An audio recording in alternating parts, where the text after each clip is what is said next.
क्या होता है जब जेम्स नाम के आदमी के पास उसी का फ्यूचर वर्जन टाइम ट्रेवल करके आता है और उसे भविष्य बदलने को कहता है, जिससे जेम्स अपनी लाइफ को सुधार पाएगा। मगर वो कैसे, चलिए जानते हैं। कहानी की शुरुआत जेम्स से होती है, जो कि एक साइंटिस्ट है और अभी टाइम ट्रेवल फॉर्मूला पर काम कर रहा है। अब जेम्स हमेशा अपने काम में इतना डूबा रहता है कि उसे बाहर की दुनिया से कोई मतलब नहीं है। इसके अलावा वो पिछले 15 सालों से इसी फॉर्मूला पर काम कर रहा है।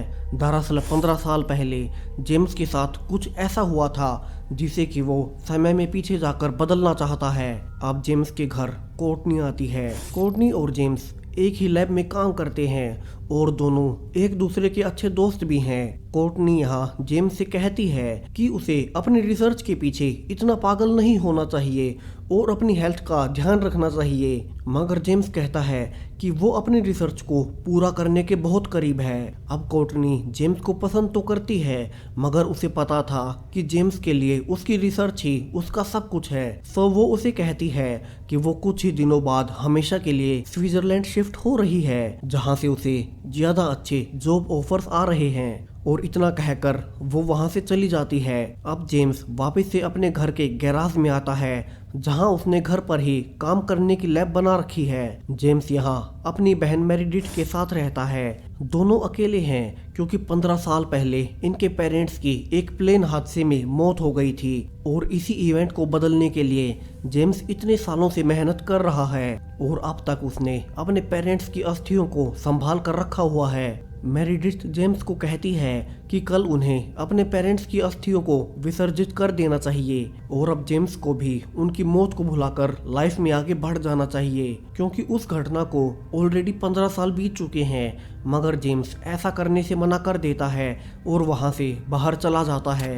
अब वो कॉफी शॉप से वापस से कैब बुक करके घर जाने लगता है। इस पूरे ही टाइम जेम्स अभी भी काम में लगा हुआ था। अब कैब ड्राइवर जेम्स से बात करने की कोशिश करने लगता है और कहता है कि उसे जेम्स से बहुत ज़रूरी बात करनी है, लेकिन जेम्स का ध्यान अभी भी अपने काम पर था, सो वो कोई जवाब नहीं देता।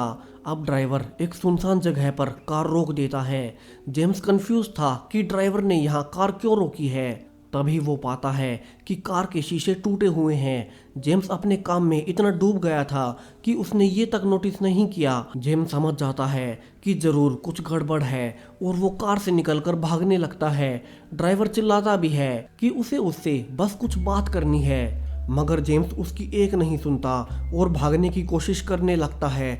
मगर आगे रास्ता बंद था और वो आदमी जेम्स को शॉक देकर बेहोश कर देता है। अब जेम्स की आंख खुलती है, जहां उसके हाथों पर मैग्नेटिक हैंडकफ्स लगे हुए थे। सरप्राइजिंगली वो आदमी जेम्स को उसी की लैब में ले आया था। जेम्स पूछता है कि तुम कौन हो और मुझे बेहोश करके मेरे ही घर क्यों लाए हो। अब वो आदमी जेम्स से कहता है कि कल तुम्हारी बॉस एडना एक नए प्रोजेक्ट की अनाउंसमेंट करेगी, जिसमें तुम अपनी टाइम ट्रेवल की थ्योरी को सबमिट करने वाले हो, लेकिन तुम्हें कल लैब जाकर अपनी टाइम ट्रेवल की थ्योरी सबमिट नहीं करनी है, क्योंकि इसके बाद तुम्हारी पूरी लाइफ इसी में बर्बाद हो जाएगी और तुम हमेशा के लिए अकेले पड़ जाओगे। और इतना कहकर वो बूढ़ा आदमी खुद का परिचय देता है। वो बताता है कि वो भी जेम्स ही है, मगर वो फ्यूचर से है और वो टाइम ट्रेवल करके यहाँ पास्ट में आया है ताकि अपने पास्ट वर्जन को टाइम मशीन बनाने से रोक सके। अब जेम्स को इस बूढ़े आदमी पर भरोसा नहीं था और उसे लगता है कि शायद कोई उसके साथ ये मजाक कर रहा है, लेकिन उसे यकीन दिलाने के लिए वो बूढ़ा आदमी अब जेम्स की सारी सीक्रेट बातें उसे बताने लगता है कि कैसे जेम्स और उसकी बहन मेरिडिथ अब तक उनके पेरेंट्स की अस्थियों को अपने नेकलेस में पहनकर घूम रहे हैं और जेम्स पिछले 15 सालों से टाइम मशीन बनाने की कोशिश कर रहा है ताकि पास्ट में जाकर अपने पेरेंट्स को मरने से बचा सके।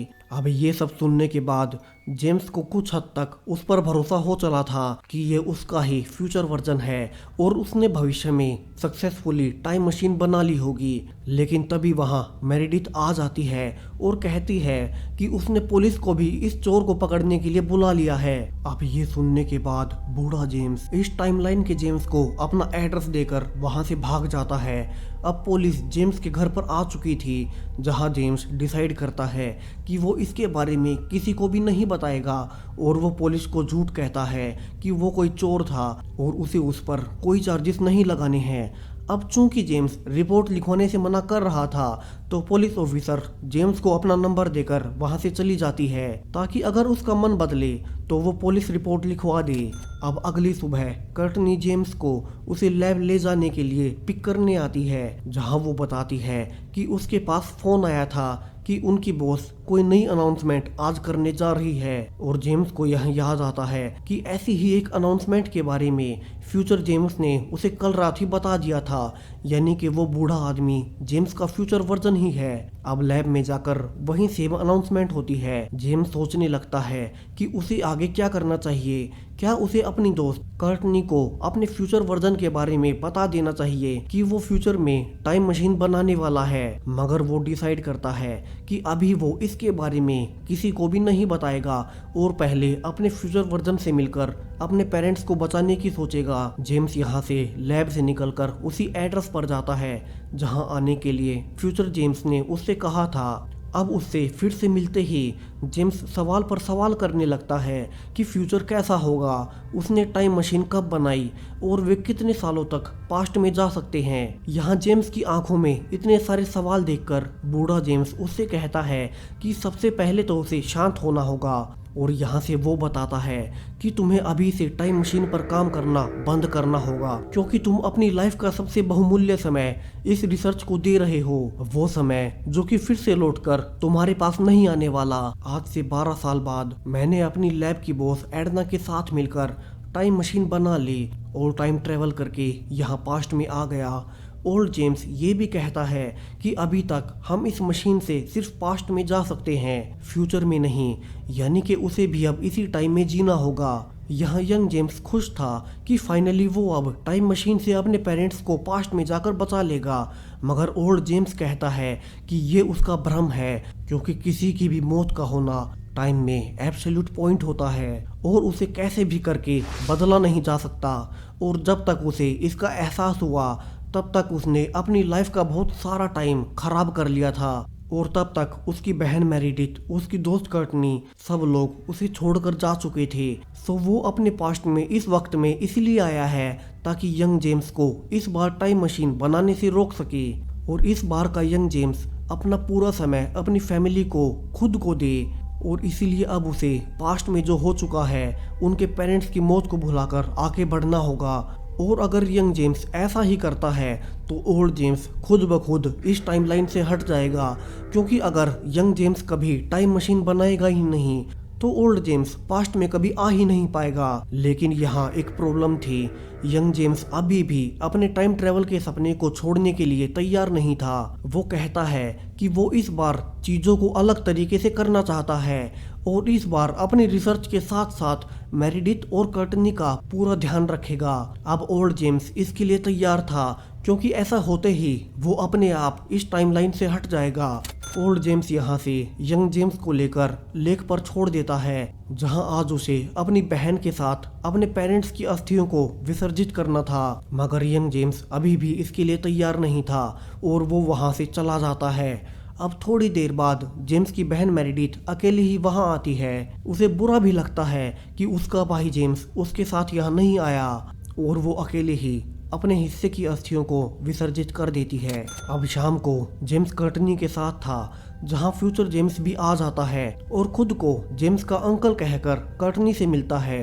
अब यंग जेम्स को ये पसंद नहीं था, मगर ओल्ड जेम्स कहता है कि वो कर्टनी के साथ उसके रिश्ते सुधारने में उसकी मदद करेगा। यहाँ ओल्ड जेम्स नोटिस करता है कि यंग जेम्स ने अभी भी वही नेकलेस पहन रखा है, यानी कि उसने अभी तक अस्थियों को विसर्जित नहीं किया है और वो अंदर से अभी भी नहीं बदला है। यहाँ तीनों साथ में डिनर करते हैं, जहाँ ओल्ड जेम्स कर्टनी से काफी अच्छे से बात करता है। दोनों को ही देखकर यंग जेम्स हैरान था कि कर्टनी ने आज तक उससे इतने अच्छे से बात क्यों नहीं की। अब ओल्ड जेम्स वहाँ से जाने लगता है, जहाँ जेम्स उससे पूछता भी है कि तुम इतने अच्छे से कर्टनी से कनेक्ट कैसे कर पाए, जो कि मैं आज तक नहीं कर पाया हूँ। ओल्ड जेम्स बताता है कि क्योंकि वो हमेशा अपने काम में ही डूबा रहता है, जिसके बीच यंग जेम्स ने कभी लाइफ को जिया ही नहीं और ना ही कर्टनी पर कभी ध्यान दिया। सो उसे अब कर्टनी और अपनी बहन से अपने रिश्ते सुधारने होंगे, वरना वो ओल्ड जेम्स की तरह हमेशा के लिए अकेला रह जाएगा।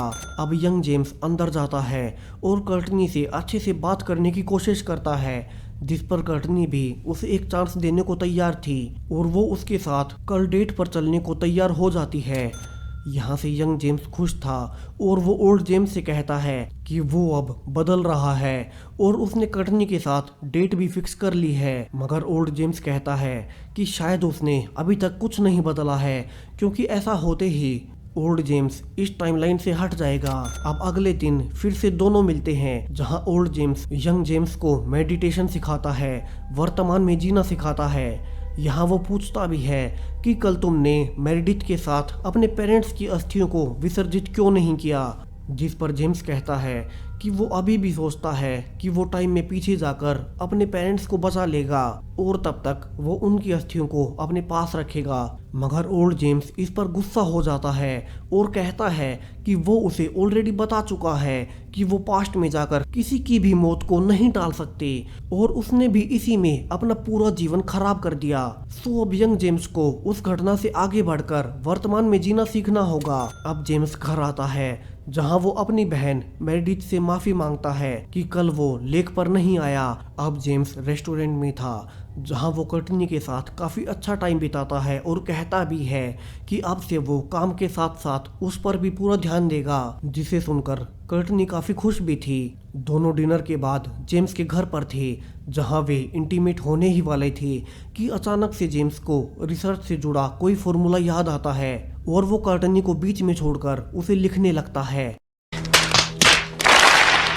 अब इसके बाद तो कर्टनी गुस्से में थी, क्योंकि ऐसे वक्त पर भी उसे बस अपने काम की पड़ी थी और वो वहां से गुस्से में चली जाती है। अब जेम्स अगले दिन ऑफिस आता है, जहां कर्टनी अभी भी गुस्से में थी और वो उसे बात नहीं करती।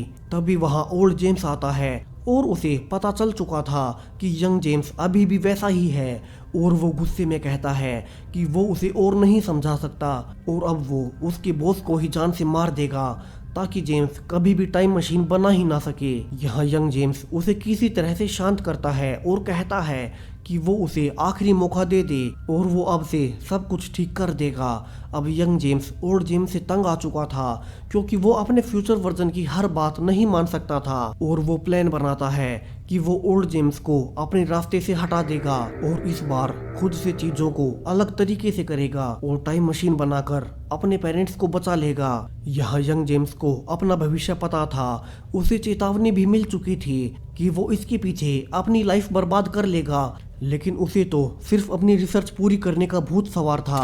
अब यंग जेम्स पुलिस को कॉल करके ओल्ड जेम्स को अरेस्ट करवा देता है, ये कहकर कि उस रात वहीं उसके घर पर चोरी के लिए आया था।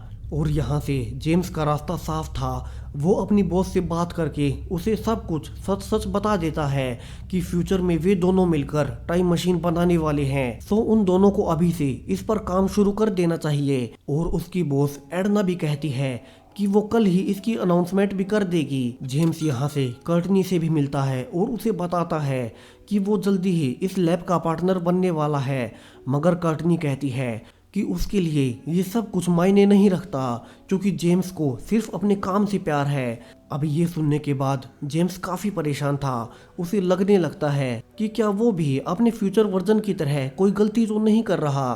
तभी थोड़ी ही देर बाद उसके पास कर्टनी का फोन आता है और वो कहती है कि फ्यूचर जेम्स ने उसे सब कुछ सच सच बता दिया है कि वो तुम्हारा फ्यूचर वर्जन है और जो कुछ उसने मुझे तुम्हारे बारे में बताया है तुम वही सब कुछ कल करने जा रहे हो। तो वो उसे छोड़कर हमेशा के लिए स्विट्जरलैंड जा रही है। अब यहाँ से अनाउंसमेंट का दिन आ चुका था, जहाँ एडना कहती है कि वो दोनों अब अपना पूरा टाइम इस रिसर्च को देंगे। तभी जेम्स समझ जाता है कि उसका फ्यूचर वर्जन सही कह रहा था और उसे पास्ट को छोड़कर आगे बढ़ जाना चाहिए और वो जल्दी से कर्टनी को रोकने के लिए चला जाता है। वहीं एडना अनाउंसमेंट कर ही रही थी कि ओल्ड जेम्स उसे मारने के लिए वहां आता है, जिसे कि अब तक कर्टनी ने पुलिस स्टेशन से छुड़ा दिया था। वो एडना पर अटैक करता है और कहता है कि अब उसके पास सिर्फ यही एक रास्ता बचा है, मगर वो एडना को मार पाता इसके पहले ही वो पाता है कि वो इस टाइमलाइन से हट रहा है। इसका मतलब एक ही था कि यंग जेम्स ने अपना फ्यूचर बदल दिया है, जिससे ओल्ड जेम्स काफी खुश होता है। वहीं हम देखते हैं कि यंग जेम्स ने फाइनली अपने पेरेंट्स की अस्थियों को विसर्जित कर दिया है, यानी कि वो फाइनली अपने पास्ट को अपना चुका है और उसने उस रिसर्च को भी छोड़ दिया है। और यहाँ आखिर में हम देखते हैं कि जेम्स भी यहाँ स्विट्जरलैंड आ चुका है, जहाँ वो कर्टनी से मिलता है और कहता है कि अब से उसका सारा टाइम उसी का है। और यहाँ हम पाते हैं कि इस रेस्टोरेंट में जेम्स और कर्टनी के ही फ्यूचर के कई सारे वर्जन्स मौजूद हैं। और इसी हैप्पी एंडिंग के साथ ये मूवी यहीं खत्म हो जाती है।